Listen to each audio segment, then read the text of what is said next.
Μέλο, μακάρονα και κουραμπιέδες έχουμε σήμερα. Μυρωδιές που με γυρίζουν πίσω στα παιδικά μου χρόνια, στα χρόνια της αθωότητας, στα ζεστά σπίτια και στους ζεστούς ανθρώπους. Θα μου πεις, γιατί σήμερα δεν υπάρχουν αυτά?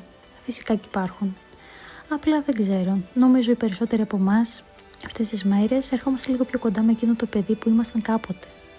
Ίσως γιατί τα Χριστούγεννα τελικά να είναι η μεγαλύτερη γιορτή των παιδιών. Για πολλούς, ο Δεκέμβριος είναι ο πιο γλυκός μήνας. Για μένα, παρόλο που χαίρομαι, μου αρέσει ο στολισμός, τα φώτα, οι άνθρωποι γίνονται λίγο πιο ζεστοί, υπάρχει ταυτόχρονα μέσα μου και μία μικρή θλίψη. Ίσως γιατί νιώθω πως δεν έχω ζήσει ακόμα τα καλύτερά μου Χριστούγεννα. Ίσως απλώς αυτές οι μέρες να με κάνουν να σκέφτομαι λίγο παραπάνω.